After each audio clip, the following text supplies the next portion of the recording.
प्रभु यीशु मसीह के मीठे और मधुर नाम में आप सब लोगों को आज के दिन का बहुत बहुत सलाम और नमस्कार। 3 सितंबर कलीसिया के इतिहास में और मसीह जगत के इतिहास में सुनहरे अक्षरों से लिखा हुआ है, क्योंकि आज के दिन को हम याद करते हैं। आज के दिन में साधु सुंदर सिंह जी को, जो भारत देश के रहने वाले थे और जिनका जन्म 3 सितंबर 1889 को हुआ, पंजाब के लुधियाना शहर में।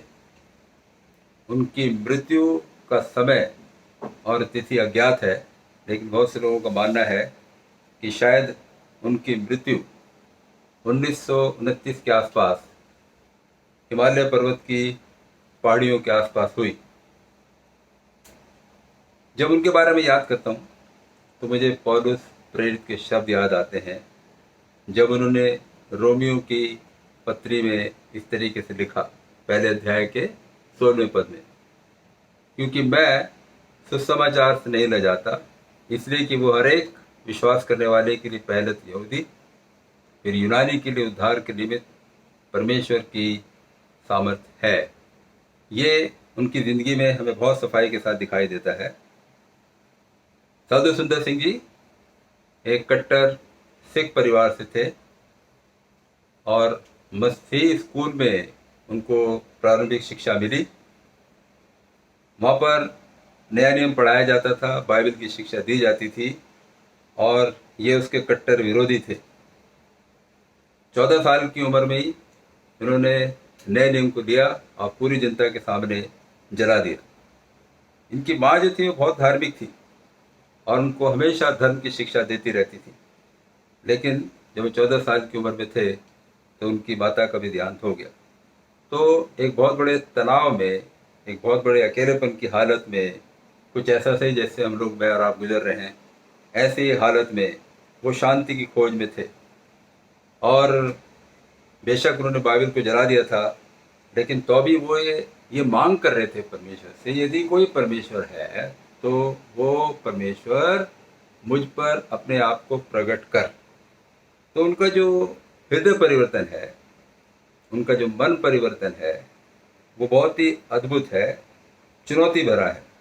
क्योंकि उन्होंने कहा था कि यदि परमेश्वर है तो मुझ पर प्रकट करे, नहीं तो जो ट्रेन रामपुर के आसपास से गुजरती थी, उन्होंने कहा मैं इसमें आगे कूद कर अपनी जान दे दूंगा। तो उन्होंने जो किताबें लिखी और उसके बाद जो लोगों ने किताबें उनके बारे में लिखी, उन सबसे पता चलता है कि एक कमरे में जब वो अकेले थे तो प्रभु यीशु मसीह ने उनको दर्शन दिए।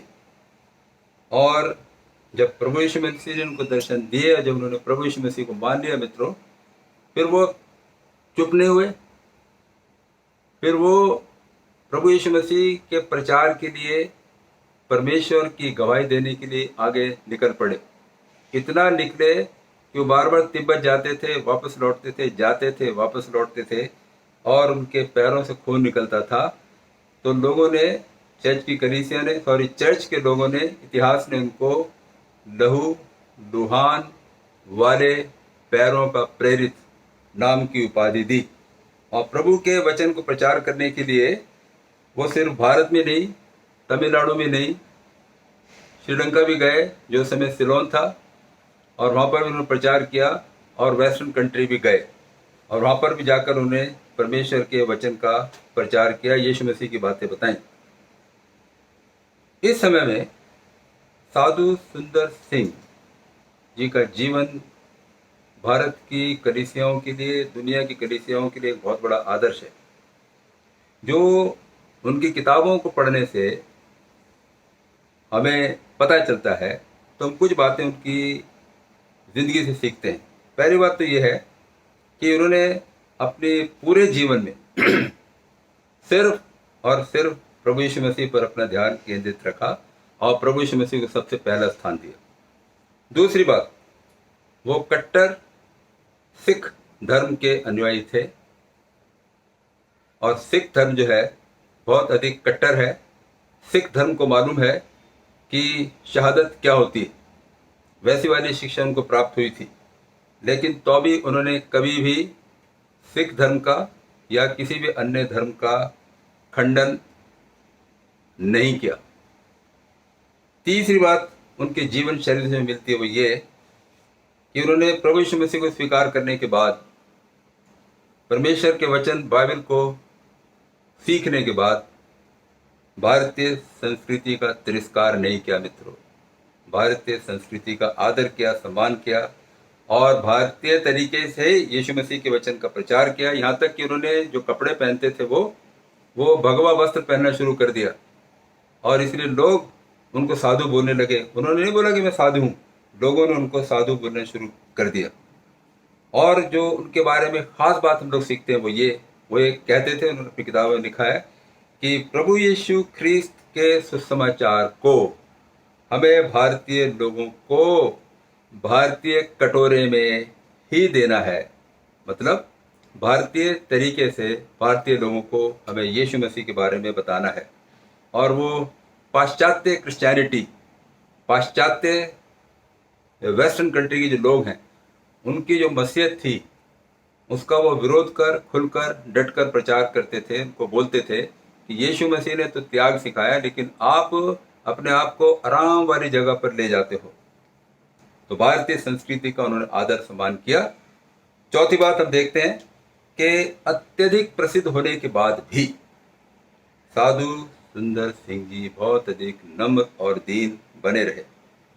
जैसा मैंने बताया, उन्होंने अपने आप को नहीं बोला कि मैं साधु हूँ, लेकिन लोगों ने उनको बोला ये इतने नम्र और दीन है, एक साधु हैं। दूसरी बात, उन्होंने साधु सुंदर सिंह मिनिस्ट्री कभी भी शुरू नहीं की जैसा कि आज का प्रचलन है, जो कि भारत देश में भी आ गया है, वेस्टर्न कंट्री से आया है। अपने नाम के आगे मिनिस्ट्री लगा दो और मिनिस्ट्री शुरू कर दो। साधु सुंदर सिंह जी ने ऐसा नहीं किया। ना तो इतना प्रसिद्ध होने के बाद उन्होंने कोई नई डिनोमिनेशन शुरू की, ना तो वो डिग्रियों को पाने के लिए पगले थे, क्रेजी थे, ऐसा उन्होंने कभी भी नहीं किया। आज के लोग, उनको थोड़ी सी बाइबल आ जाए, थोड़ा सा प्रचार करना आ जाए, तो उनके नाम के आगे डॉक्टर जरूर रहना चाहिए। वो डॉक्टरेट की डिग्री कमाते नहीं, अर्न नहीं करते, वो दान में ले लेते हैं लोगों से। साधु सुंदर सिंह ने ऐसा कभी भी नहीं किया। वो किसी भी तरीके से नहीं चाहते थे कि उनका ऑर्डिनेशन हो जाए और वो रेवरेंड बन जाए, उनका कॉन्सिक्रेशन हो जाए तो वो बिशप बन जाए।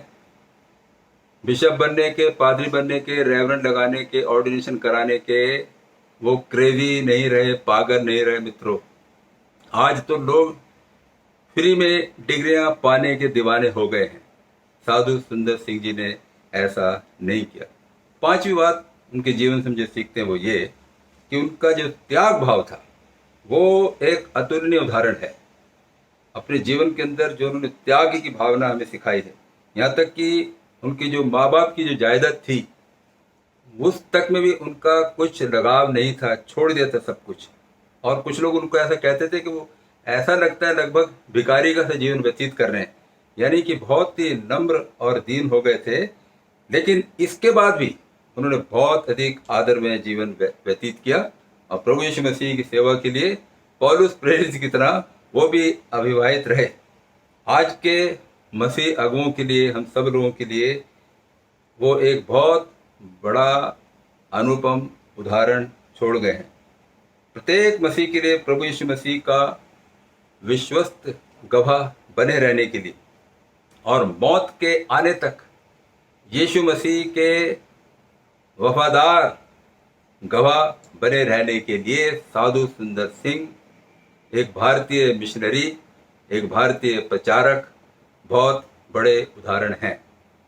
उन्होंने अपने नाम से ना कोई यूनिवर्सिटी शुरू की, ना कोई कॉलेज शुरू किया, ना कोई अनाथालय शुरू किया और ना कोई डिनोमिनेशन शुरू की, ना कोई मिनिस्ट्री अपने नाम से शुरू की। लेकिन आज संसार के अंदर जगह जगह उनके नाम से गिरजे बने हैं, अनाथालय बने हैं और बहुत कुछ हो रहा है।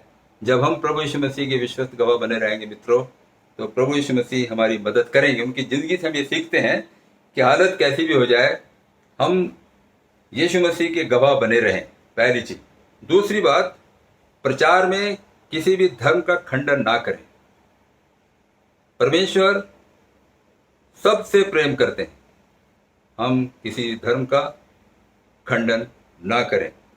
तीसरी बात, उनकी जिंदगी से हम देखते हैं कि नफरत ना करें, दूसरे लोगों से प्यार करें और प्रेम पूर्वक लोगों को प्रभु यीशु मसीह के बारे में अवश्य बताते रहें। दीन और नम्र बने, खंडन ना करें, लेकिन प्रभु यीशु मसीह की गवाही देने का काम साधु सुंदर सिंह जी की तरह करते रहें। प्रभु यीशु मसीह ने मुझे मौका दिया मित्रों, जब मैं सेंट स्टीफन चर्च में सेवा कर रहा था, तो वहाँ पर दिल्ली के अंदर, पुरानी दिल्ली में बहुत ही प्रसिद्ध जगह है चांदनी चौक, वहाँ पर शीशगंज गुरुद्वारा है। उसके सामने खड़े होकर हम प्रभु यीशु मसीह की गवाही देते रहे। वो सिख भाई हमारे सामने आते थे, हम उनके सामने जाते थे और हम 24 दिसंबर की रात वहाँ पर प्रभु यीशु मसीह का सुसमाचार गुरुद्वारे के आगे करते थे। और प्रभु परमेश्वर ने मुझे मौका दिया सेंट जॉन्स चर्च मिरौली में कार्य करते हुए एक गुरुद्वारे के अंदर जाकर, शीशगंज गुरुद्वारे के बाहर, लेकिन गदाईपुर बांडी रोड पे गुरुद्वारा है गोविंद सदन के नाम से, और वहाँ पर जाकर प्रभु ने मुझे मौका दिया कि सिख लोगों के बीच में प्रभु यीशु मसीह का समाचार गुरुद्वारे के अंदर जाकर प्रचार करूं। जब आप नम्र और दीन बने रहेंगे, मैं नम्र और दीन बना रहूंगा मित्रों, तो प्रभु हमारी मदद करेंगे, हमारी सहायता करेंगे, हमारी अगुवाई करेंगे, और हम साधु सुंदर सिंह जी की तरह नम्रता दीनता के साथ, लेकिन बिल्कुल स्पष्ट रूप से प्रभु यीशु मसीह का सुसमाचार प्रचार करते रहेंगे। प्रभु आपको आशीष दे।